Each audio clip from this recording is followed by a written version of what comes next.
welcome to another episode of Stuck in My Mind podcast. I am your host, WIZE, and I'm excited. You know, I'm always excited to have great conversations. But my next guest is a coach, a speaker, an author. Welcome to the show, Renee Jones. Thank you Hello. for having me. Oh, the pleasure's all mine. How are you today?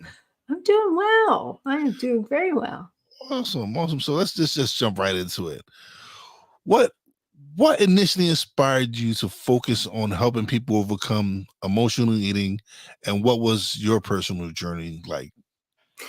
I suppose my journey was my inspiration because I spent 40 years trying to lose weight. Is it 40? 40? 40, yes, yes. And I thought I was coming up on 50, and I thought if I don't lose it now, it's never going to happen.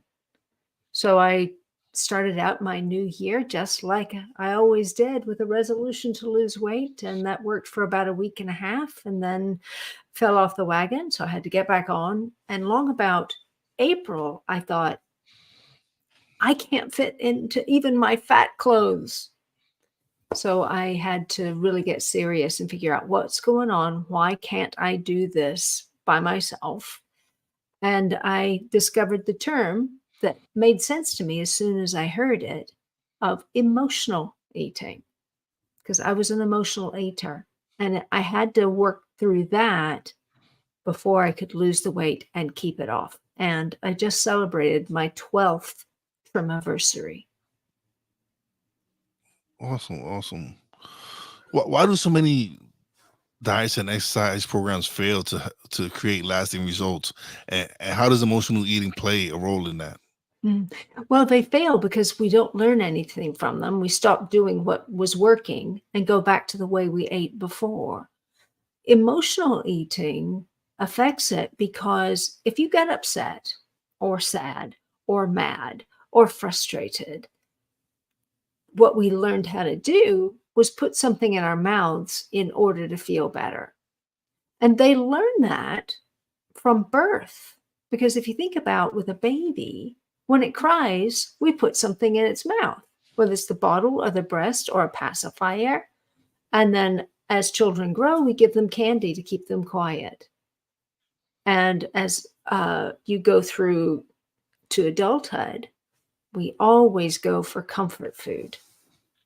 So it tanked every diet I tried for those 40 years because I'd get upset and I'd go get something to eat.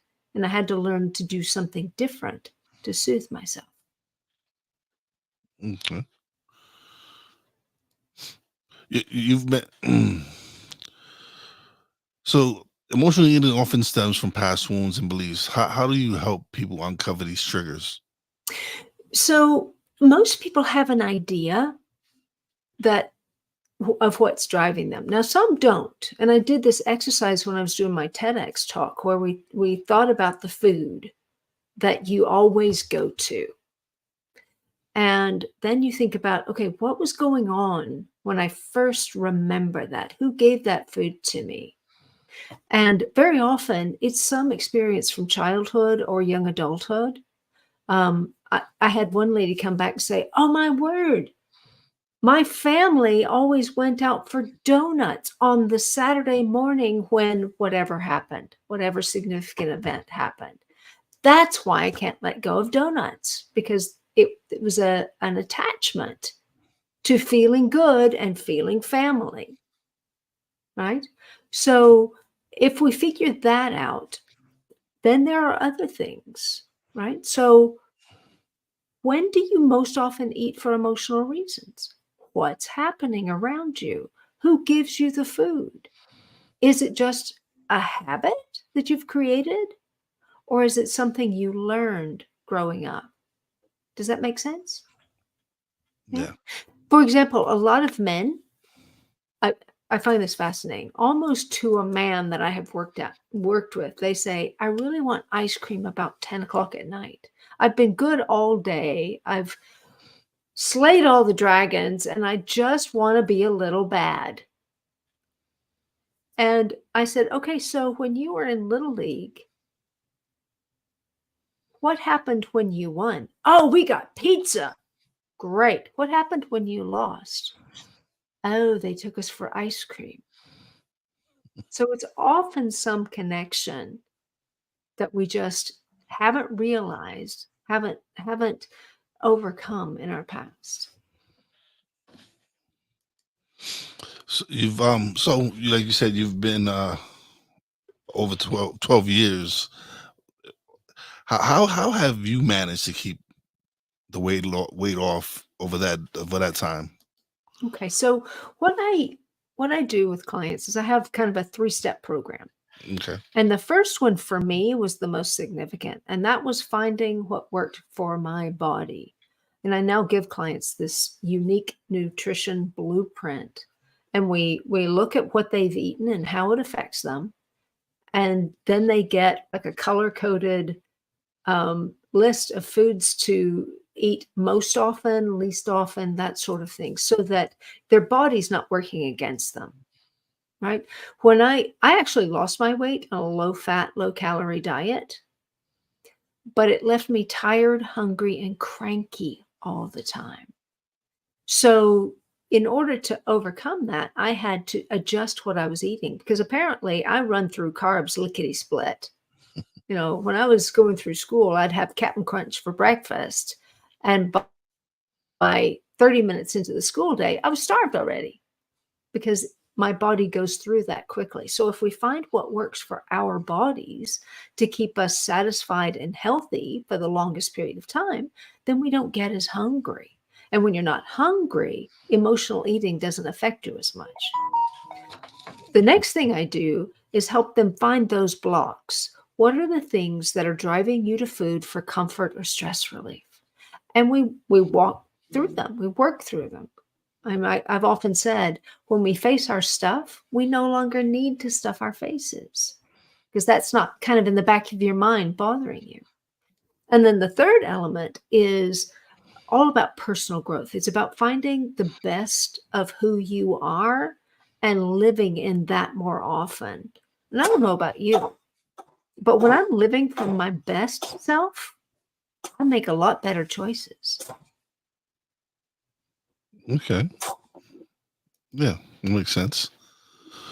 In your TEDx talk, you mentioned self-sabotage. Can you explain how this pattern plays out for people who are trying to lose weight? Sure. Oh, we have so many ways we sabotage ourselves. I mean, it could be just the emotional eating, driving you to food for comfort or stress relief. But sometimes it's allowing the food to be around and available. When I was trying to break my emotional attachment to peanut butter, which is a perfectly lovely food, except I was eating it in great quantity, I didn't buy it for a year. And now it lives in the refrigerator that's in the garage, not in the kitchen, right? So a little bit of distance helps a lot because you have to think about it. I mean, I remember freezing cake because I thought I won't eat it if it's frozen. Well, it's just better that it's not there, right? Yeah, just eliminated. Period. Yeah. Yeah. Yeah. And, we live with other people in the house usually. And finding ways so that the food that is okay for you is more prominent and visible for you. Like I put my stuff at eye level and I put Mr. Jones's stuff either above or below, or if it's in the pantry, it's in an opaque container so I don't see it. He knows it's there, but I don't see it. That kind of thing can help because if you don't see it, you're not as tempted. Okay. How can someone differentiate between genuine hunger and emotional hunger, and what are some strategies to manage emotional hunger? So, regular hunger, you will eat just about anything. If you're hungry and I give you some liver, you're going to eat it because you're starved. But if you're not hungry and you're going to eat emotionally, unless you have an odd attachment to liver, that's not going to be so appetizing. Emotional hunger tends to be more for um, something salty or something sweet. Or at the bliss point, the perfect combination of salt, sweet, and fat. Um, I always give myself a celery test. So if I'm hungry, think I'm hungry, would I eat celery? And if I'll eat celery, I know I'm hungry. If I won't eat celery, I just want something to chew on. So finding the foods that give yourself the test, what will I not eat unless I'm starving? And Right. that can tell you whether it's actual hunger or emotional hunger. If you just got to have it right now, it's probably emotional hunger instead. Okay. How can someone begin to reconnect with that true self and that self that naturally makes healthier choices after years of emotional eating? Sometimes that takes a little help, right? Because we get so blinded by our, for lack of a better term, false self. You know, who are you at your core? What is the best of who you are? When you are your kindest, your smartest, your most generous, your most faithful, who is that person? And then you begin to put in place some things that encourage you to be more like that. People to remind you, pieces of paper around that remind you of who you truly are. And sometimes I ask myself, would my best self do this? And that helps me clarify, because I was born redheaded, and I might have the stubbornness and hot temper sometimes. And I try to remember, okay, is this my redheaded Renee or is this my best Renee?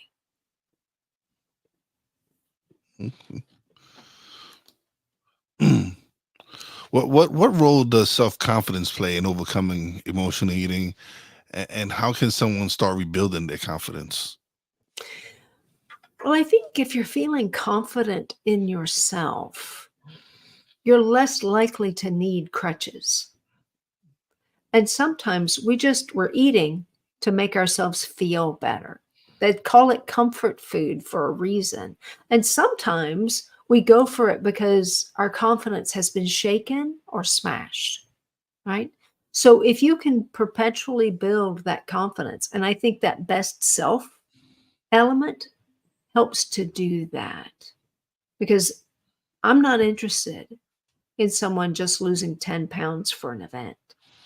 I'm interested in helping them figure out how to lose that 10 pounds or more for their lifetime so they'll be their healthiest self. And when we are our healthiest self, we have more confidence. We walk differently. We may talk differently. We stand differently because we're not looking for something outside us to boost that confidence, right?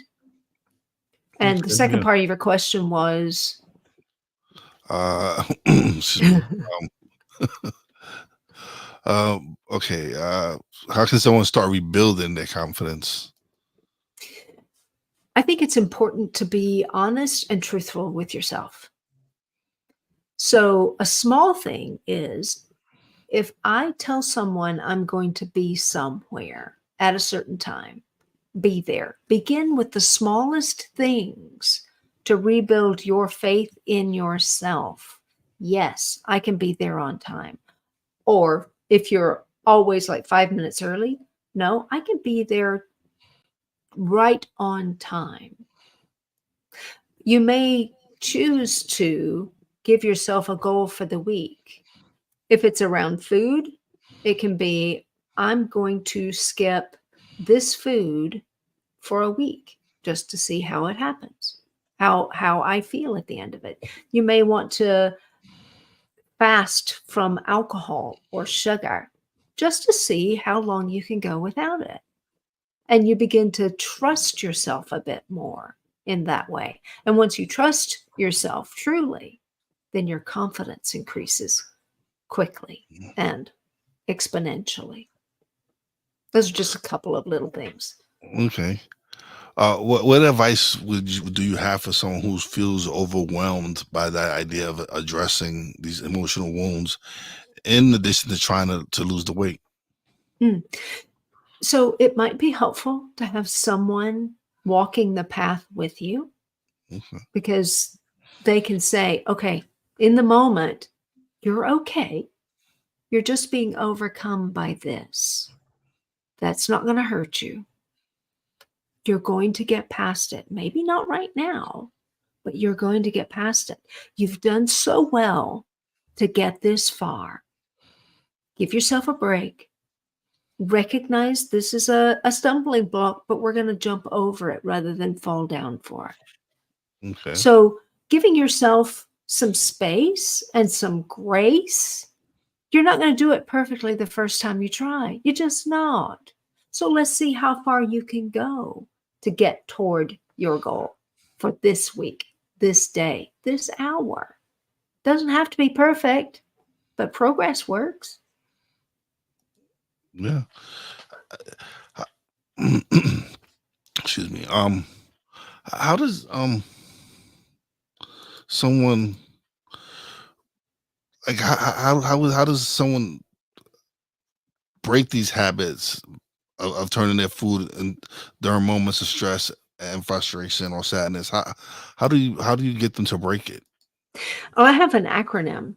Okay. And I say it's not hard to overcome emotional eating, but you do have to get the hang of it. And hang is the acronym. So H, Okay. am I actually hungry?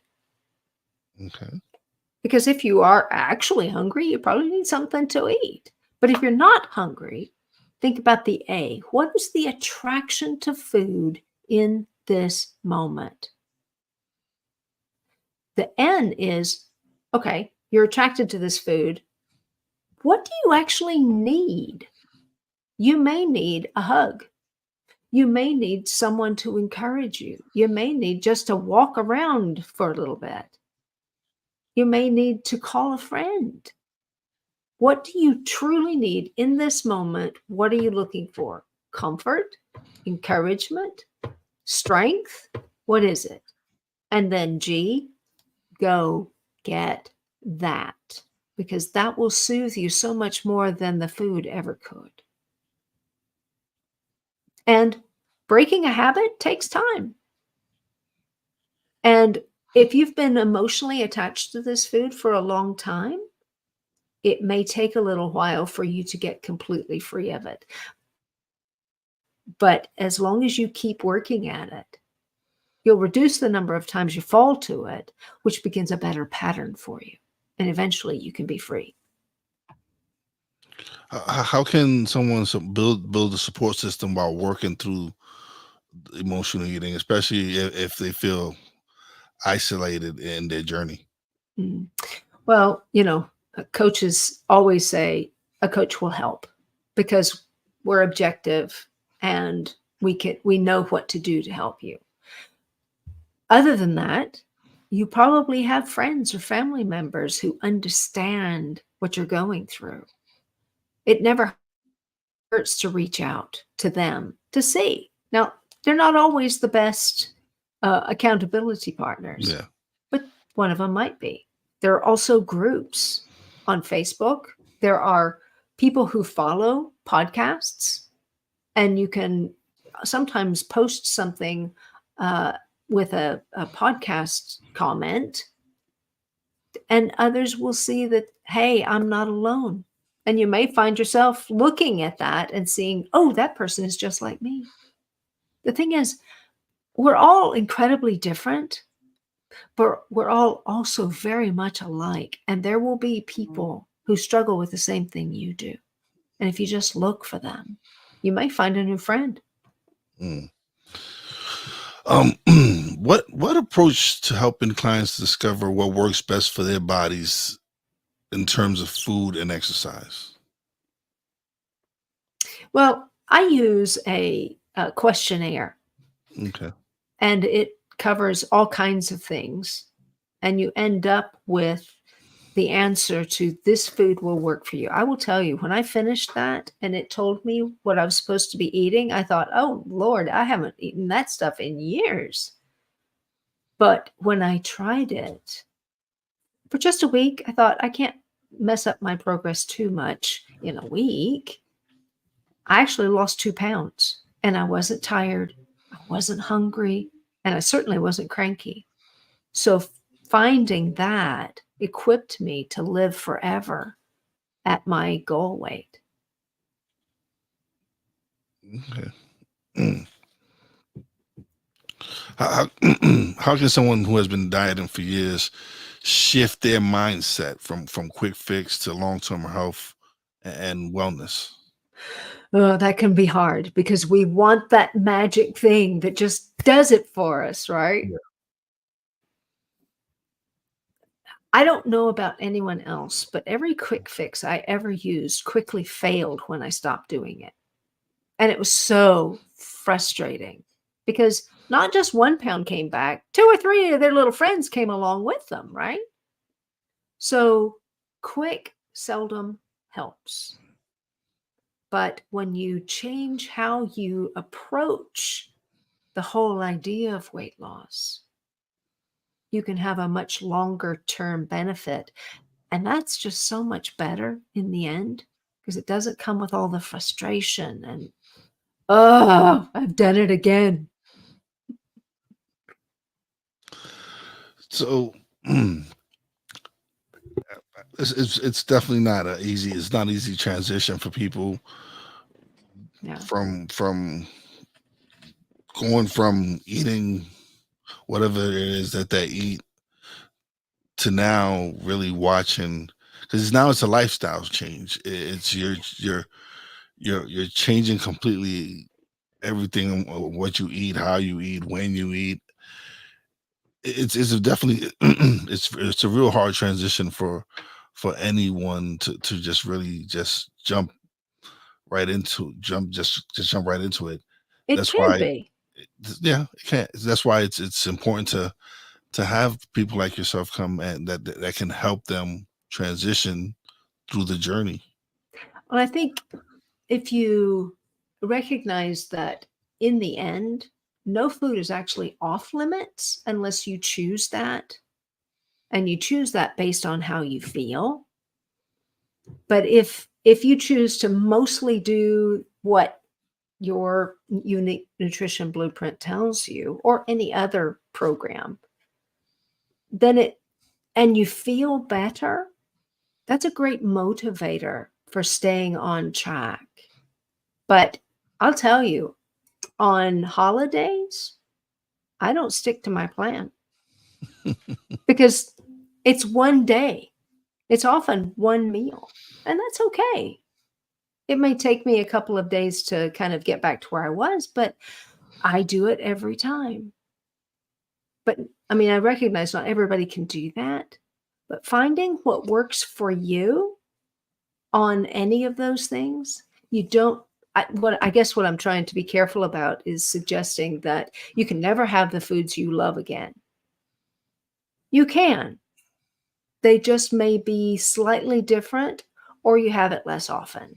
But when you have it, enjoy every bite of it. It's true, yeah. You have to definitely, and that's where the struggle is for people, is where they feel like they're sacrificing so much. But like you said, it's not like you're completely getting rid of it unless you want to. It's Mm, it's it's probably like something. It's like a cheat day for you, a reward day for you. Like you've been doing something, doing so great for so long. I mean, well, it's been a while since I've treated myself to pizza or something, and yeah, let's go and get a slice. yeah. And a slice is better than a whole pie, right? Yeah. But I tell you something that I found. Um, I tried some of the things that I used to love. Hmm. In fact, one Easter, I got a 2 fun-size bags of my particular favorite candy bar. Okay. One for my husband because he loves it, and one for me. And I decided, okay, I'm going to actually taste this time, because you know how it is. You find something you love, you tend to swallow it whole. So I cut it up into like 4 pieces, and I put the first one in my mouth, and I thought, that's interesting. Put the second one in my mouth, and I thought, this used to be better than this. And what I found was I was tasting the memory of having it rather than the actual candy. So I gave the bag to my husband, and I haven't had one since because I no longer like it. And sometimes we've it's just what we've had, right? But we haven't tasted it in a long time. So taste your food. You might be surprised. Yeah, it's true. So what? How how can someone really shift like you talking about tasting your food, because we do consume our foods fast nowadays. The ones they just start just stuff in our faces. How important is it for you to really just sit there and really chew your food? Oh, it's very important. You know, um, my grandmother made really great pies, and should have 2 or 3, because if my uncle and cousins and all that were there, we'd have 10 people around the table. Yeah. And we would all eat the first piece so fast so we could have another one. And I thought, if I just slow down and chew this and taste it, I might not need the second, because that quick swallowing, you end up thinking, did I have that? I don't remember. So actually my craving buster for people is to sit down at the table, put whatever you're having on a plate, use the correct utensils, maybe, have a placemat or a tablecloth and a nice glass, and enjoy every bite of that. Squeeze every bit of flavor out So of each bite, so like you're not missing it, a, and it a, will be more satisfying. a tip someone told me was after every bite, put your fork down. Yes, that helps. That Put your fork helps. down or your spoon down and clap your hands or something, whatever it is, and then grab your fork. Yeah.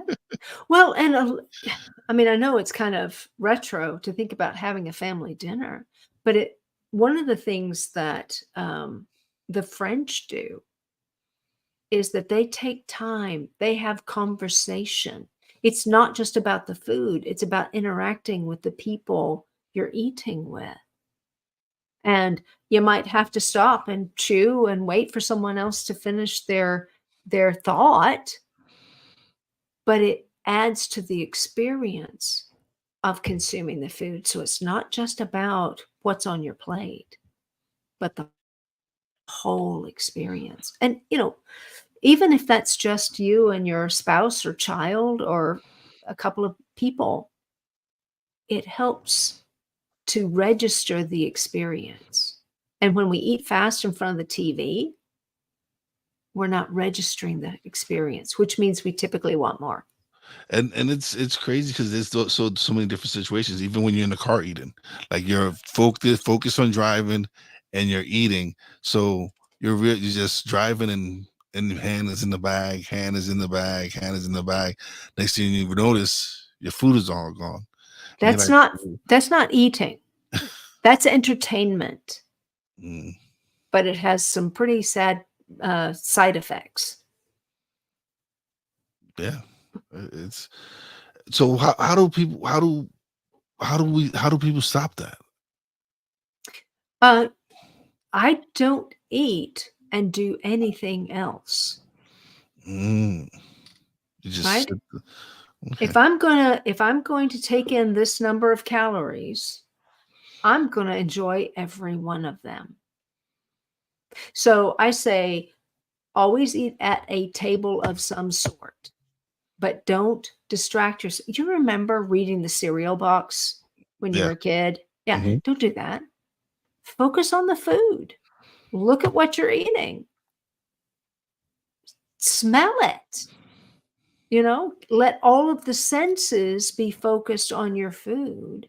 And then you not only enjoy it more, you experience it. And it's more satisfying when you've taken the time to notice what you're putting in your mouth. I mean, if you're watching TV and eating, I'm wondering if you're bored. And if you're bored watching TV, you might need to find something else to do. Okay. Yeah. Yeah, that's that is makes sense. It does make Yeah. sense. Yeah. But nowadays it's so nowadays is even when you're sometimes eating at the table, like one thing I notice when I go to restaurants is everybody's on their phone. Everybody's Yeah. looking at their phone when they're eating. They're distracted by whatever's on the screen rather than the people in front of them or the food in front of them. If food is that important to you that you have to eat, piles of it, focus on it. Pay attention to it. Give the food the same honor that you're throwing away to everybody else. Yeah. Yeah, that makes a lot of sense. That people, and it's amazing. It's just when you just sit down and look at it and reflect it, think about it. Everybody does these things. These are habits that everyone is doing, and that's why there's so many people that are overweight and stuff because they're just gnawing down their food and they're not giving it time. They're not giving it the time for their stomach to let their brain know that Right. food that they've had enough food. Yeah. And let's face it, restaurants want you in and out in an hour so they can serve more people and get more tips, right? Yeah. Great.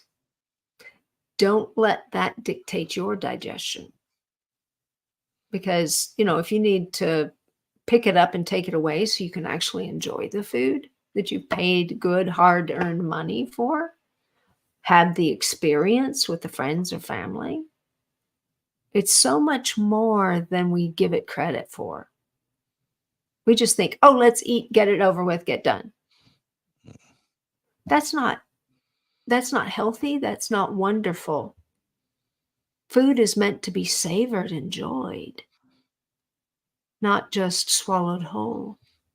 And it's a totally different experience when you have the experience of eating and focusing on the people and the food than it is when you're slamming it down from the drive-through. Yeah, I agree with that. No, I do. Yeah, just because just sitting and thinking about it, and you realize that we don't really enjoy our food. We don't savor it. We just snarl it down. We just, and it's something that I actually I see. I just started with a nutritionist, and it's something that we discuss Uh, where like okay how did what she we went over my eating habits everything me and you just discussed now me and her discussed as well uh, because it's something she was like these are things you're gonna just have to change. mhm, mhm. And it takes practice. It does take practice because you've been doing it the other way for an awful long time. Yeah. But I guarantee if you chew every bite thoroughly, you'll not only enjoy it more, but you won't eat as much. Okay, awesome. Tell us about your book. We haven't Ah, had a chance to talk about your book. ah. The book is called What's Really Eating You? Overcome the Triggers of Comfort Eating. Okay. And it's my basic formula as well as, some of my story, but it's in English, Spanish, and on audio. Awesome. It's been great having you on the show. Now it's time of the show where you get the solo screen and you get to plug away, let everybody know where they can find you, where they can get the book, everything. Okay. So you can find the book at Amazon, Barnes and Noble, Audible, as well as places like Spotify for the audiobook, Chirp, all of the avenues for the audiobook. You can find me at packyourownbag.com. All right, that's packyourownbag.com. That's right. Definitely go check her out and find out. Go get the book first of all, which is right there in the background. I see. Yeah, it's right there. There you go. Thank you so much for being a guest. I greatly appreciate it. You're always welcome back whenever you Thank want to you. promote. If you write another book or you have a program you want to promote, let me know and we'll have you back on. That'd be great. Okay, great. Thank you. All right, but don't leave just yet. Let me chat with you off the air. Okay, But thank you once again for being such a wonderful guest. thanks. All right, another great episode is in the books. Thank you to everybody who tuned in, who's watching live, everybody who catches the replay. Appreciate you all. As always, big shout out to my real wise fan, Poppy J, Brandy J. Love you guys. Shout out to the boss lady. Love you and appreciate you. Shout out to my guest, Renee, for coming through and sharing her story and her experiences and everything she's doing. And as always, a big shout out to all the essential workers out there. God bless y'all. Be safe.